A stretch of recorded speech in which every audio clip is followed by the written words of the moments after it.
There's a new law in Sri Lanka that's going to completely change how we all use checks. And you know what? It's all about putting more power and security right back in your hands. So let's break down exactly what this means for your money. I mean, come on. Who hasn't been there? That awful feeling. You get a check, you head to the bank, you're all set to deposit it, and nope, it bounces. It's just so frustrating, right? And for years, this has been a massive headache for so many people all over the country. You know, for the longest time, if someone gave you a bad check, it was basically your problem. The person who wrote it, they didn't face much heat. The consequences just weren't strong enough to make a difference. Well, I'm happy to say that is all about to change. So let's get into the solution, shall we? We're talking about a new check law, and it's built to bring our financial rules into the modern age, and finally, put these old frustrations to rest. And here it is, the official piece of paper that's making all of this happen. This is the Bills of Exchange Amendment Act, which was certified on August 15, 2025.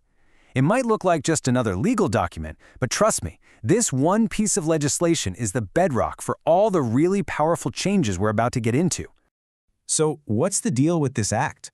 Well, at its heart, it's a big modern update to a really old law. The NPP government introduced it, and the whole point is pretty simple, actually. Drag the check system into the 21st century and, this is the big one, create some serious accountability for the people writing the checks. Okay, let's dive into the biggest change, the part that's probably going to affect you the most: bounced checks. Because with these new rules comes brand new accountability. And this is the real game changer. Writing a check when you know you don't have the money or from an account that you've already closed, that's not just a minor issue anymore. No way. It's now a serious offense, and it comes with some very, very real penalties. And if you want to know just how serious, take a look at this. This is pulled straight from the new Section 82A of the Act.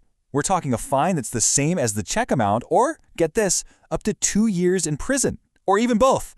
Now that is one heck of a reason to make sure your check is going to clear. Okay, so the penalties are tough, but what does that mean for you when you're the one holding a bounced check? Well, the great thing is, this law isn't just about punishment, it's about empowerment. It gives you a clear step-by-step path to actually get the money you are owed.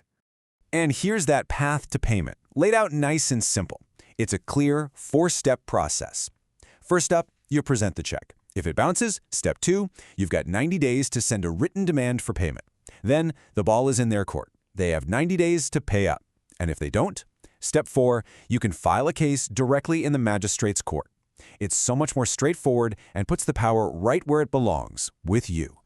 But, you know, it's not just about penalties and enforcement. This new law is also about making things faster. Which brings us to our next big topic, getting your money quicker. The entire system is finally getting an upgrade for the digital age. Just think about how it used to work. A physical, paper check had to literally be driven from your bank to the other person's bank. It was like snail mail for your money. It could take days. Well, as you can see here, those days are over. Thanks to Section 74, banks can now just zap a secure electronic image of the check over. And what does that mean? Processing happens, well, pretty much instantly. So you might be wondering, what exactly does the law mean by electronic means? Well, they made the definition super broad on purpose, to keep it from getting outdated. It basically covers any modern way of sending or storing info. The takeaway is simple, really. We are officially moving from paper to pixels. So what's the bottom line for you? It's really simple. You no longer have to wait around while a courier is stuck in traffic with your check. Your payments clear way faster and the money lands in your account much, much sooner. It's all about getting your money without all those pointless delays. Okay, last but definitely not least, let's talk about security. Because this new law plugs some really important loopholes, making your money a whole lot safer.